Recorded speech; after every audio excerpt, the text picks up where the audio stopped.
नमस्कार, अपने पकवान में आपका स्वागत है। आज की हमारी रेसिपी है पोहा। तो पोहा तो लगभग आप घर पे बनाते ही हो, लेकिन जिस तरीके से मैंने पोहा बनाना बताया है, अगर आप इस रेसिपी को इस तरह से ट्राई करते हो तो बार बार आप इसी तरह से पोहा बनाना पसंद करोगे। तो ये देखिए, एकदम खिले खिले पोहे हमारे बने हैं। तो इस तरह से खिले खिले पोहे कैसे बनते हैं, इस वीडियो के अंदर मैंने सारी टिप्स और ट्रिक्स बताई है। तो आप इस वीडियो को लास्ट तक देखें। अगर मेरा वीडियो आपको अच्छा लगे तो प्लीज़ इसे लाइक करें और मेरे चैनल को सब्सक्राइब करें। तो चलिए हम पोहा बनाना स्टार्ट करते हैं। तो इसके लिए हमने यहाँ पे 1.5 कप पोहा लिया है। अगर कटोरी से देखें तो ये एक बड़ी कटोरी पोहा है। तो कई जगहों पे इसे चिवड़ा भी कहा जाता है। तो अब हम पोहे को धो लेंगे। तो इसके लिए इसे एक बड़ी सी छलनी के अंदर डालें और इस तरह से इसके ऊपर पानी डालकर इसे अच्छी तरह से धो लें। पोहा को हम पानी के अंदर भिगोएंगे नहीं, बस इसी तरह से एक बार अच्छे से पानी डालकर इसको धो लेंगे। तो मैंने यहाँ पे थोड़ा सा जो मोटा पोहा आता है उसका इस्तेमाल किया। इससे थोड़ा सा छोटा पोहा आता है तो आप उसका इस्तेमाल हो सके तो ना करें, क्योंकि जो मोटा पोहा होता है उससे पोहे हमारे खिले खिले अच्छे बनते हैं। तो चलिए अब हम इसको एक बर्तन के अंदर निकाल लेंगे। तो पोहा डालने के बाद अब हम इसके अंदर डालेंगे आधा चम्मच पिसी हुई चीनी।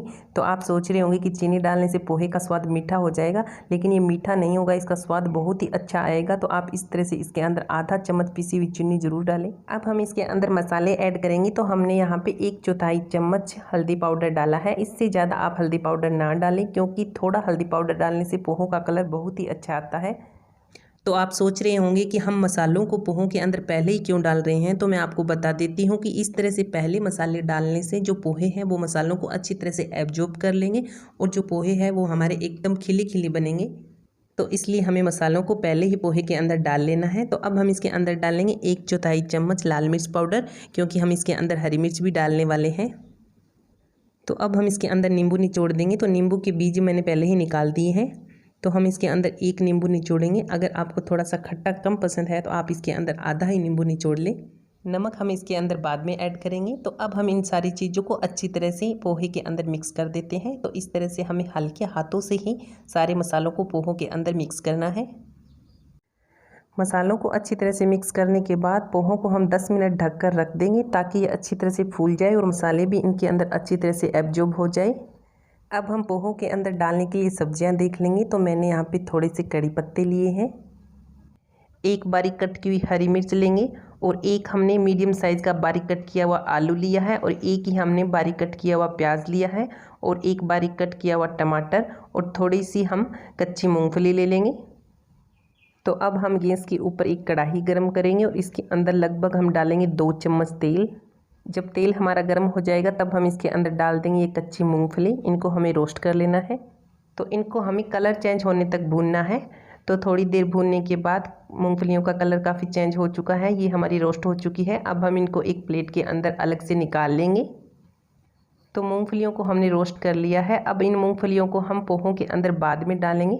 अगर तड़के के अंदर ही हम इन मूंगफलियों को डालते तो ये थोड़ी नरम हो जाती। तो इस तरह से रोस्ट करके निकाल कर और इनको बाद में डालने से इनका बहुत ही अच्छा टेस्ट आएगा और एकदम कुरकुरी सी लगेगी। अब जो कढ़ाई के अंदर बचा हुआ तेल है, इसके अंदर हम डालेंगे 1 चम्मच राई और इसी के साथ हम इसके अंदर डाल देंगे थोड़े से कड़ी पत्ते। कड़ी पत्ते डालने के बाद इसके अंदर बारीक कट किया हुआ प्याज डालेंगे और साथ ही हम इसके अंदर डाल देंगे बारीक कट की हुई हरी मिर्च। इसके बाद हम इसके अंदर डालेंगे बारीक कट किए हुए आलू। तो टमाटर हम इसके अंदर अभी नहीं डालेंगे, तो इनको हम अच्छी तरह से एक बार मिक्स कर लेंगे। तो इन सब्जियों की जगह आप बारीक कट की हुई गाजर या मटर, जो सब्जियां आपको पसंद है वो आप इसके अंदर डाल सकते हो। तो अब हम इसके अंदर डालेंगे आधा चम्मच नमक। नमक आप अपने टेस्ट के अकॉर्डिंग कम या ज़्यादा कर सकते हो। तो नमक को हम इसके अंदर अच्छी तरह से मिक्स कर लेंगे। नमक डालने के बाद 3 से 4 मिनट के लिए ढककर इसको हमें पकाना है, एकदम स्लो आंच पे, और बीच बीच में हम इसको चेक कर लेंगे। तो इसको पकते हुए लगभग 4 से 5 मिनट हो चुकी है। अब हम इसको चेक कर लेते हैं। तो आलू और प्याज हमारे अच्छी तरह से पक चुके हैं। तो हम एक आलू को तोड़ के देख लेते हैं। तो ये देखिए एकदम आसानी से टूट रहा है, क्योंकि आलू को हमने थोड़ा सा बारीक ही कट किया था। तो सब्जियां पकने के बाद अब हम इसके अंदर पोहा डाल देंगे और साथ ही हमने जो बारीक कट किया हुआ टमाटर था वो डाल देंगे। तो टमाटर आप पोहों के साथ ही डालें। अगर आपने टमाटर पहले डाल दिया तो ये एकदम पक कर गल जाएगा। अब हम इन सारी चीज़ों को अच्छी तरह से मिक्स कर लेंगे और गैस का फ्लेम हम लो ही रखेंगे।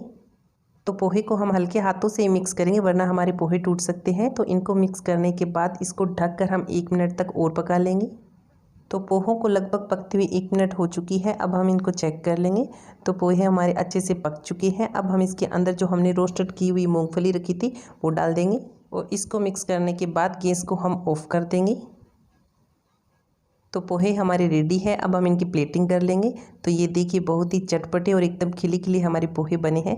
इनको मैं आपको दिखाती हूँ। ये देखिए एक भी पोहा एक दूसरे के नहीं चिपक रहा है, एकदम खिले खिले पोहे हमारे बने हैं।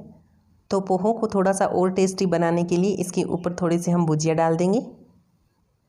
थोड़ा सा हम इसके ऊपर सॉस डाल देंगे। सॉस की जगह आप इमली की चटनी भी डाल सकते हो या फिर आप इसे दही के साथ सर्व कर सकते हो। तो इस तरह से आप जब पोहे बनाओगे तो इन्हें खाओगे तो उंगलियां चाटते रह जाओगे। तो इस रेसिपी को आप इस तरह से ज़रूर ट्राई करें और मेरा वीडियो देखने के लिए धन्यवाद। मिलते हैं नेक्स्ट वीडियो में। Thank you.